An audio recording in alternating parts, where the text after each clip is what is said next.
Good morning, everybody. So, indeed, my name is Lanna. I am an associate architect at KAAN Architecten. We are an office based in Rotterdam, Paris, and São Paulo in Brazil. We do all kind of architecture, but our main focus or point of interest is public buildings. And the project I will talk about you today is a courthouse, which is basically an institutional building. It's a typology of buildings which we have designed for in many occasions in the last few years.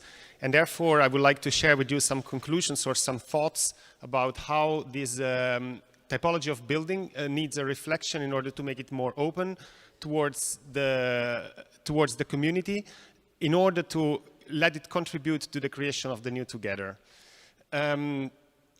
So actually, we see that the role of a courthouse has been changing or probably shifting, and this requires also some reflection in architecture and in the way the building sits in the city in first place, but also the way the building opens and reacts towards the community. Basically, in a time in which democracy and democratic institutions are always more and more a challenge, we need to establish the necessary interaction between the people and the community and the building themselves in order to legitimate this exercise of democracy. So if we reflect of the trias juridica or trias politicas from Montesquieu, we see that in this temple representation, the judiciary power is one of the three columns on which the democracy stands, and often this idea of the temple as a representation of power has been used by architecture also to represent the judicial power. This is an example of the courthouse of New York. So what you see is that basically these buildings use in a way the skin on the outskirts of the building to create a certain image. And inside, this reflects most of the time is in a big atrium, which has also kind of a monumental character, from where all the courtrooms are accessible. And therefore, you get a model in which you have an enclosed atrium inside, and you have the courtrooms accessible from, well, more on the outside, accessible from this central space.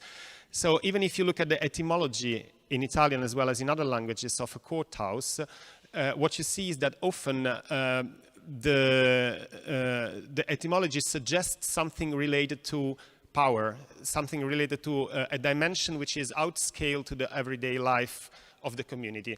It is something that it's likely to be, and it's often shaped as a place that is there to scare people or to create distance instead of creating a sense of community. Actually, what we see is that nowadays, at least a part of justice is not anymore about judgment, but is more about mediation. It's more about bringing together people that cannot compose controversies themselves. So this type of situation, which often happens more in a meeting setting than in an actual judgment setting, requires also a building and an architecture that tells a different story, that basically shares an opening with the community or towards the community, and that is somehow porous to the city outside and permeable. But then there is a question which is behind that is still how do you get the right mix between this openness and sense of inviting people to get in and to relate with justice, with the authoritativeness which you actually do need in some cases in order to state and found the power of justice as something essential to the democracy. So we've seen the example of the New York courthouse as an idea of a building that basically tries to embody the power with the design of its own skin. That's not so much different than what a lot of commercial architecture in the neighborhood where we were called to design this courthouse does. This is not, of course, let's say a state power, but it's a commercial power. All these offices, towers, which you see is basically offices or commercial architecture from big lawyers' firms or other companies like that. So the question is, what would we do? Would we play this game or would we do something different? And well, we decided to do something different. This is the outcome of our design. It's a building of roughly 60,000 square meters, including all program components. So it's quite a big building altogether, which we designed based on four key concepts, which were given to us by the client, but we at the beginning didn't know, of course, how to embody. The function of the justice should be visible. It should be recognizable as a building different from the other buildings in the context. It should be an authoritative building, and of course, it should be a functional building. So we tried through our design process to translate these ideas into strategies which we apply to our design.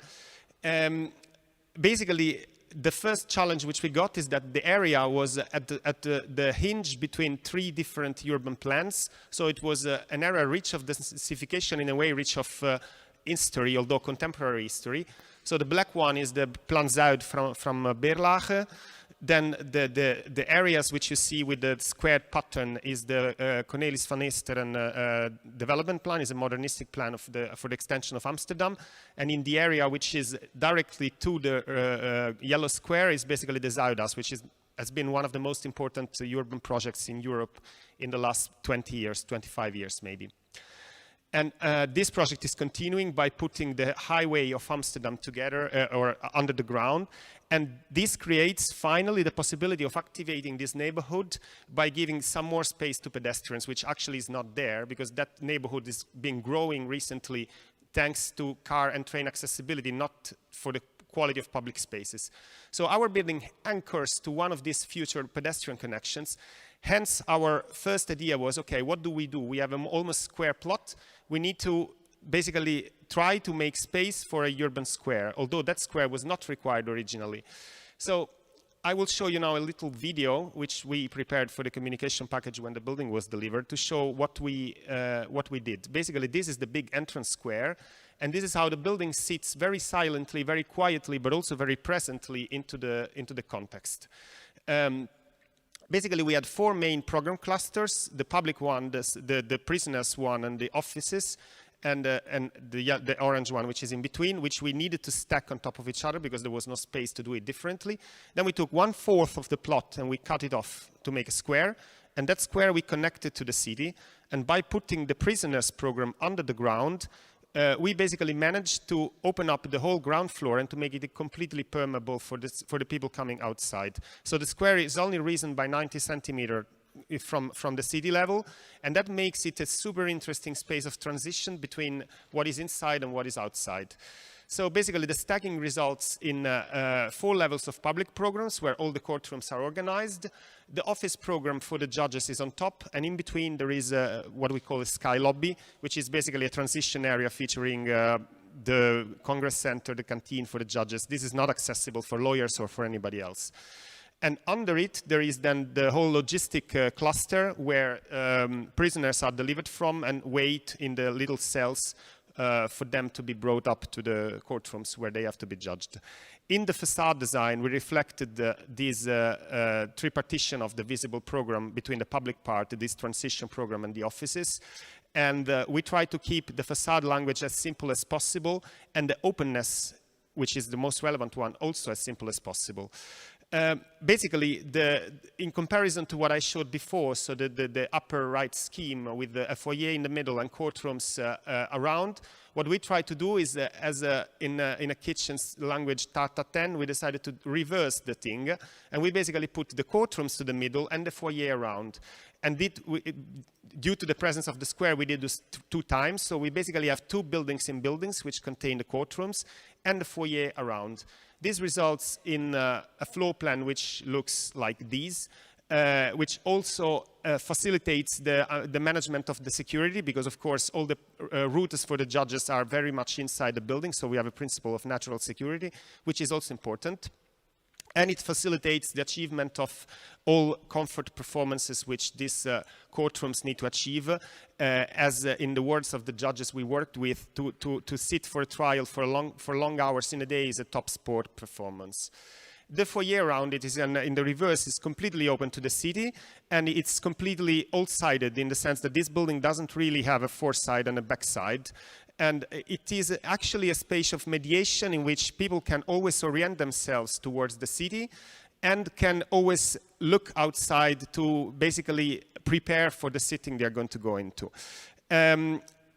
All the spaces are connected by this central hinge, which the lower floors is a void connecting the spaces, and on the upper floor is a round void in which there are stairs which are in a very architectural and plastic way placed in different directions, and around which we were able to place a big part of the collection of art which this courthouse has gathered throughout the years.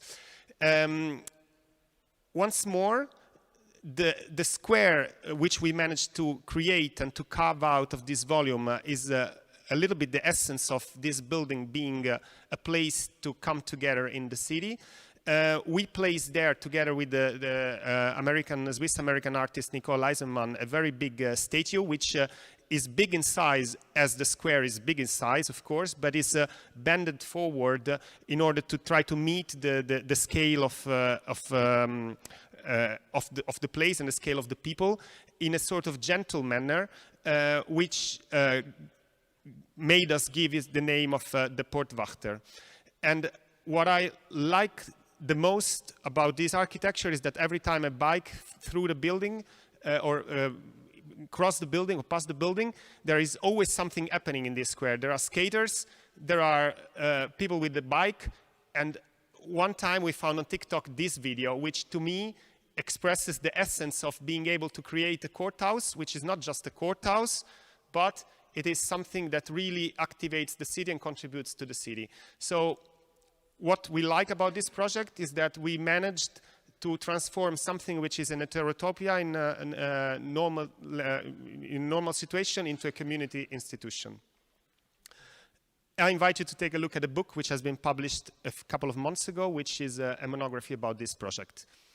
Thank you very much.